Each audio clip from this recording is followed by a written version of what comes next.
You know Gervonta and Jake Paul are gonna fight too. Are they? Oh yeah, Jake's gonna kill him. What? When is this? Probably the end of the year. I want to go to one. We gotta go to a fight together, guys. You gotta come to my brand race, Tennessee. We're going to the one for... Yep.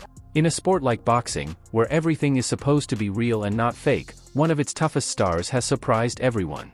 Gervonta "Tank" Davis, known for his powerful knockouts and rough background, just said something unexpected. He thinks the fight with Jake Paul might be fake.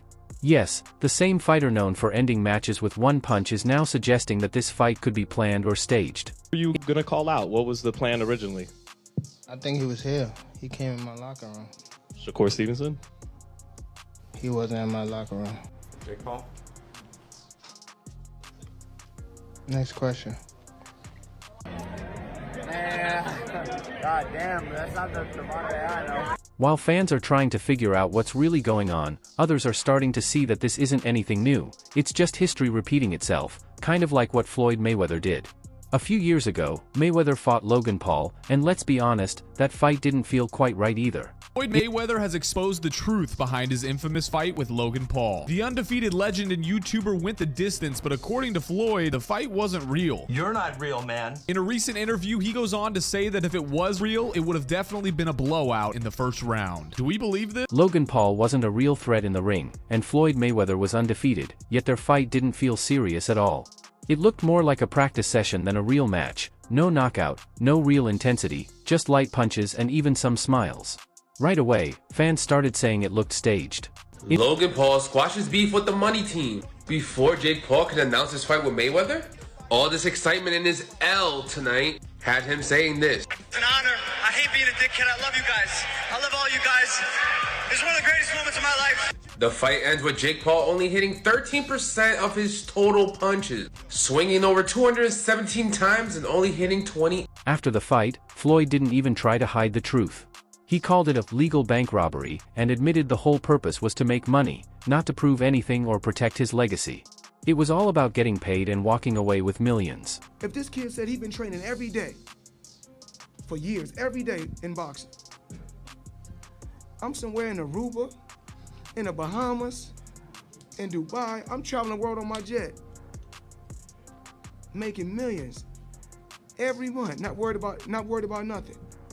And then when I see it's a chance for me to do a heist, a quick heist, I'm gonna let y'all know this. Y'all can say what y'all want to say. At the end of the day, I'm the smart one. Because I don't care if you write good about me, you write bad about me, just keep writing about me. Now, it looks like Tank Davis is following the same playbook.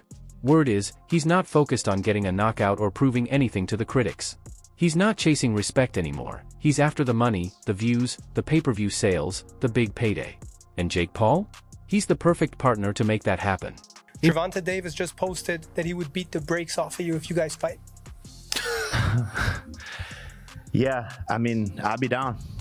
Let's run it. Like, I'll be super, super down. I don't know if Gervonta needs Jake Paul. Let's be clear, right? Is there a height limit in boxing? Say what you want about Jake Paul, the YouTuber turned boxer, but he knows how to bring in a crowd. His fight with Mike Tyson was set to break records, the hype was massive, Netflix was involved, and millions of people were watching. That's exactly what Tank Davis wants to be part of, not the pure sport of boxing, but the big show, the spectacle, the money-making machine. You give them a good show, and you make your money. Like Jake Paul, made $40 million off of that. You know what I'm saying? Mike Tyson made $20 million off of the fight. It was played in the AT&T Stadium. We don't even know how much those guys got.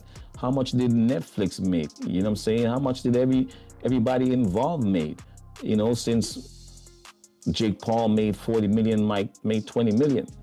You know what I'm saying? So yes, it was all like an exhibition type show, and it was just for, each other to get some money. Mike got his money, Jake Paul got his money, and by unanimous decision, Jake Paul won because, of course, he was a younger guy. But here's where things get even crazier. What if Tank is lying? That's the twist no one's really talking about. Sure, he's saying the fight is fake and making it seem like it's just about the money. But what if that's all part of the plan? What if Tank is just trying to trick Jake Paul, lulling him into a false sense of security before going all out in the ring? How about Jake? What do you think of Jake? Clown. Yeah.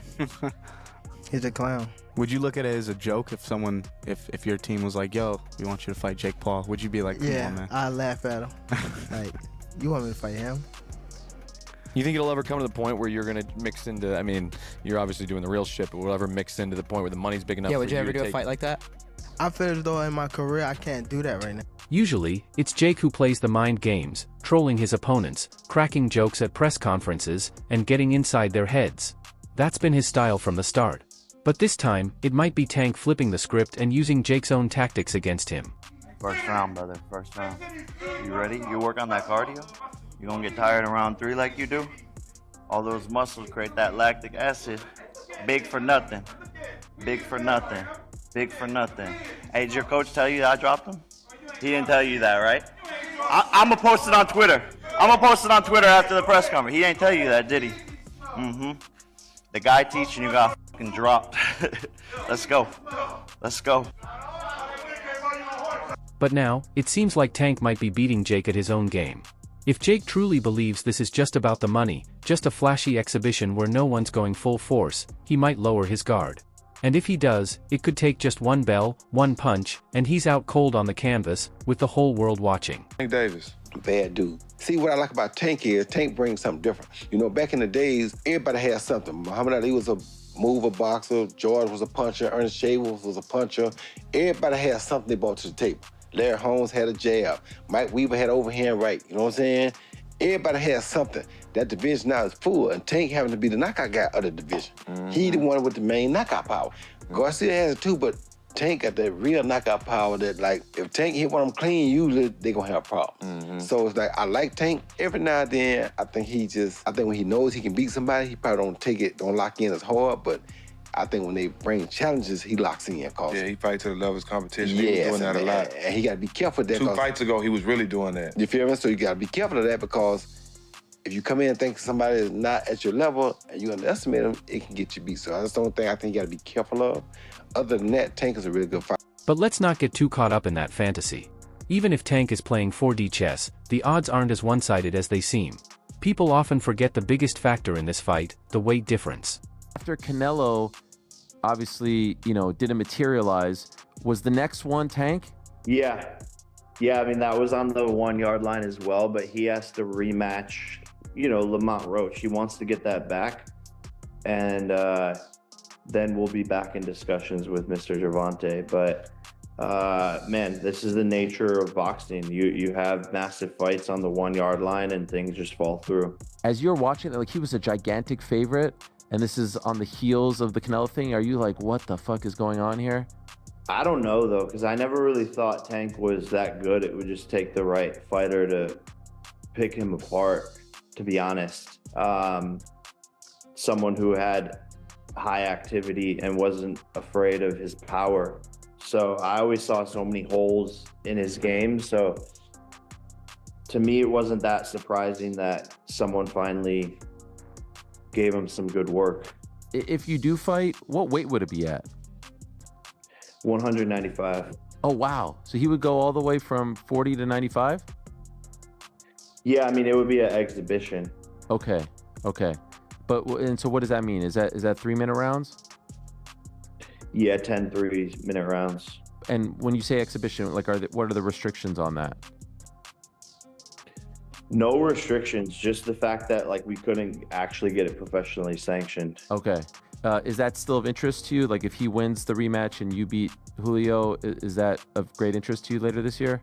For sure. Tank Davis is a beast at 135 pounds. He's made to dominate fighters in his weight class. But Jake Paul walks around at 195 pounds, which is 60 pounds heavier. That's 6 weight classes above Tank, not just a small difference, it's a huge gap. Jake's bigger, stronger, and used to taking punches from fighters who hit way harder than those at 135 pounds. Tank getting in there with Jake. I don't give a damn. He active. But he won't be able to hit Tank. If he fight Tank like he fought Mike Tyson, he gonna get knocked out. Straight up. Okay.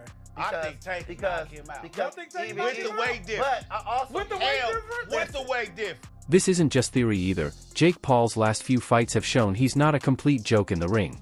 He's proven he can hold his own and even surprise people with how well he fights. I mean, he's a legit boxer. That was just his first time boxing a real is that correct? It was his first time boxing a real full-fledged boxer, because you think of the people that he knocked out. The only one that I can think of is when he fought Tyron Woodley.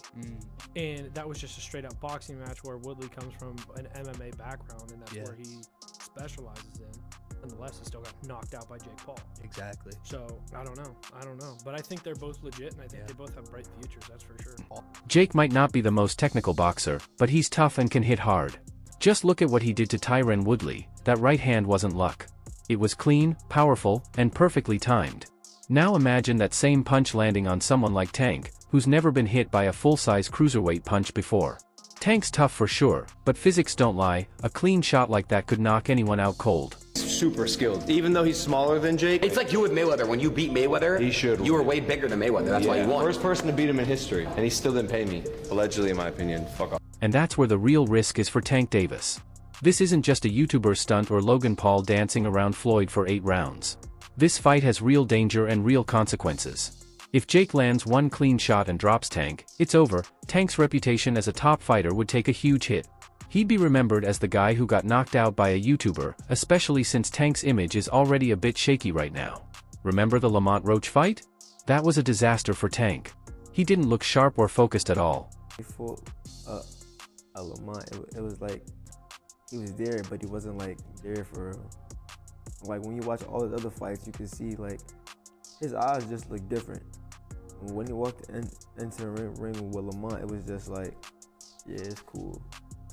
Yeah, because you heard in the press conferences, he was just saying, he was just real irritated. He didn't really seem like he just felt like, I think he just trained just to get by. I think he trained to just do 12 rounds. You know what I mean? The Tink that I know, the kid that you punch him in the face, he go crazy. Yeah. You know what I mean? Or if I'm down on the scorecards, I'm gonna go out and go get it. I didn't see it that fight, and I understand it too. When us as fighters,